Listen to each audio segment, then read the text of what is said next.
High বন্ধুরা, তোমরা সবাই কেমন আছো? আশা করছি অনেক অনেক ভালো আছো। আমি অনেক ভালো আছি তোমাদের ভালোবাসায়।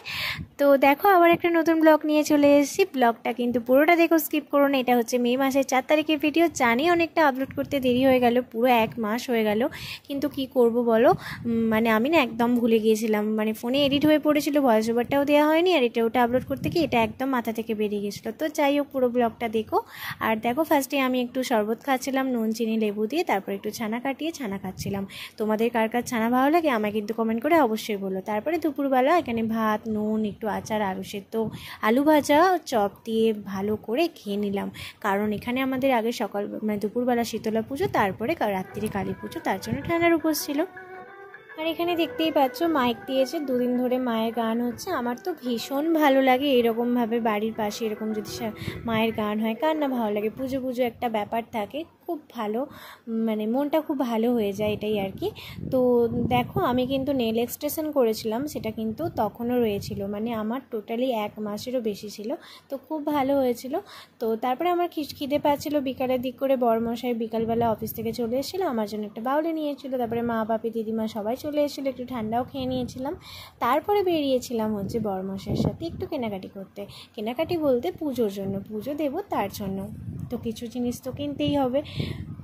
তখনও কিন্তু পুরোপুরি সন্ধে হয়নি, সবে সন্ধেটা মানে নামছে। তো সেই সময় বেরিয়েছিলাম। তো বেশ বাইরের ওয়েদারটা ভালো লাগছিল। চলে এলাম দেখো একটা ফুলের দোকানে। এখানে মাকে পুজো দেবার জন্য টুকিটাকি একটু ফুল কিনে নিচ্ছিলাম, ঘরের ঠাকুরকে পুজো দেব তার জন্য ফুল কিনছিলাম। আমার নিজের জন্যও কিনেছিলাম 2টা জুঁই ফুলের মালা। আমার তো খুব ভালো লাগে এরকম পুজো বাড়ি হলে, পুজো থাকলে আমার মাথায় এরকম জুঁই ফুলের মালা দিতে না ভীষণ ভালো লাগে।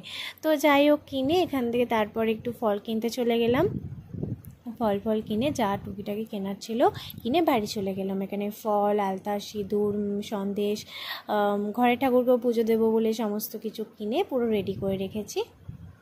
তাড়াতাড়ি করে রেডি হয়ে চলে গেলাম হচ্ছে ঠাকুরকে আনতে, মানে মাকে আনতে।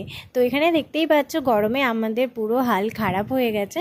তো ভীষণ গরম ছিল সেদিন, মানে বাইরে প্রচণ্ড গরম হচ্ছিলো, তার মধ্যে পরেছিলাম হচ্ছে শাড়ি।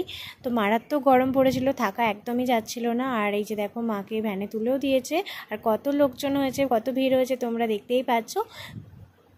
আমাদের ক্লাবে এই পুজোটা প্রতি বছরই হয়, প্রচুর মানুষজন আসে, খুব ভিড় হয়।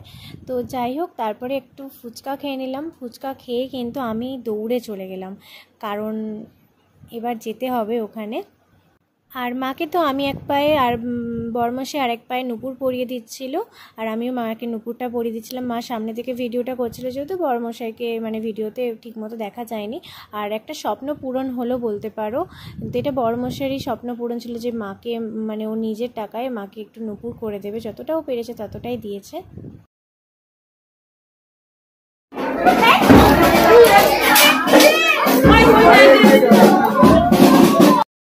তারপরে কিছুক্ষণ পরে আমি ঘরে চলে এসেছিলাম। ঘরে এসে ঘরের ঠাকুরকে পুজো করে নিলাম। আর আজকে দেখো, সবাইকে আমি বেলফুলের মালা পরিয়েছিলাম, মানে পুরো সবাইকে একদম একই সাজে, খুব সুন্দর লাগছিল। তোমাদের কেমন লেগেছে এটা আমাকে বলো কিন্তু। আর বাবুকেও এখানে হাতে ব্রেসলেট মতো করে দেখো দিয়ে দিয়েছি মালাটা। তারপরে বসে গেলাম হচ্ছে সন্দেশের বাক্সতে নাম লিখতে। মায়ের আলাদা পুজো দেবে, দিদিমার আলাদা পুজো দেবে, আমরা আলাদা করে পুজো দেবো। তো ওই জন্য, আর ছোটো থেকে তো দেখেই আসি সন্দেশের বাক্সতে নাম লিখে তারপরে পুজো দিতে হয়। তো যেহেতু কারোর সাথে না গোলাই, এটাই আর কি, কারণ সবাই তো মনের ইচ্ছে নিয়ে, চাওয়া পাওয়া নিয়ে, অনেক কিছু নিয়ে পুজোটা দেয়, ওই জন্য যাতে কারোর সাথে না কারোর গোলায়। তো এই জিনিসটা আমার খুবই ভালো লাগে। শাড়িটা আমি মাকে দিয়েছি, কেমন হয়েছে বলো। লাল পাড় ঘিয়ে কালারের পুরো শাড়িটা, তার মধ্যেখানে কাজ করা আছে। আমার শাড়িটা তো ভীষণ ভালো লেগেছে। তো নিজে কিছু মাকে দিতে পারলে না, নিজের কাজ করে নিজের টাকায় ভীষণ ভালো লাগে, এত আনন্দ লাগে কি বলবো। তারপরে এখানে আমি একটু ঠান্ডা খাচ্ছিলাম। তো ঠান্ডা খেতে খেতে তারপর দেখো ঘরে চলে গেলাম। ঘরে গিয়ে দেখি মা একদম গরম গরম লুচি করে ফেলেছে। আর আগে তো ঘুগনিটা মা করে রেখেই গেছিলো যখন আমরা ঠাকুর আনতে গিয়েছিলাম, আর সাথে ছিল মিষ্টি। তো বড়মশাইকে খাইয়ে দিতে হচ্ছিলো, ও এখানে ফোন ঘাঁটছিল, ও যাবে হচ্ছে পুজোর ওখানে, এখন আর ঘরে আসবে না, ওখানেই থাকবে। তো এই জন্য তারপরে মা আর আমি খেতে বসলাম। মা তো এখানে ঘুগনি দিয়ে মুড়ি খাচ্ছিল, আর আমি একটু লুচি আর মুড়ি মিশিয়ে খেলাম।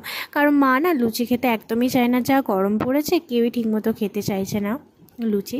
তো যাই হোক, আমি আর শাড়িটা চেঞ্জ করিনি, কারণ আবার একটু 12টার সময় করে আবার ঠাকুর পুজো দেখতে গিয়েছিলাম। আর বেশি রাত পর্যন্ত থাকিনি, ওই 1 ঘন্টার মতো থেকেছিলাম, কারণ আগেরবারে আমার ভীষণ শরীর খারাপ হয়েছিল, অনেকটা রাত পর্যন্ত ঠাকুর দেখে মানে পুজো দেখছিলাম। রাত জাগলে আমার শরীর খুব খারাপ করে, ওই জন্য আর কি। তো যাই হোক, ভিডিওটা এখানেই শেষ করলাম। ভালো লাগলে লাইক কমেন্ট শেয়ার করতে ভুলো না, সাবস্ক্রাইব করে পাশে থেকো। আর নেক্সট ভিডিওতে দেখা হচ্ছে, ততক্ষণ তোমরা সুস্থ থেকো, ভালো থেকো। তোমরা কিন্তু কমেন্ট করে আমাকে বলো কেমন কি লাগছে তোমাদের, তোমরা কমেন্ট করে তো বলো না। তো যাই হোক, কমেন্ট করে বলো, না হলে আমি বুঝতে পারবো না যে তোমাদের কীরকম কি লাগছে না লাগছে, বা কীরকম তোমরা ভিডিও দেখতে চাও, হ্যাঁ, বা কোনটা ভুল হচ্ছে। তোমরা না বললে তো আমি বুঝতেই পারবো না। তো যাই হোক, নেক্সট পার্টটা পরের দিনে সকালবেলা আমরা কি করলাম সারাদিন, সেটাও তোমাদের সঙ্গে শেয়ার করব। তো চলো আজকে এখানের মধ্যেই আসি। টাটা, সুস্থ থেকো, ভালো থেকো, টাটা। আর হ্যাঁ, অবশ্যই কিন্তু সাবস্ক্রাইব করে দিও, সাবস্ক্রাইব করতে কিন্তু ভুলো না।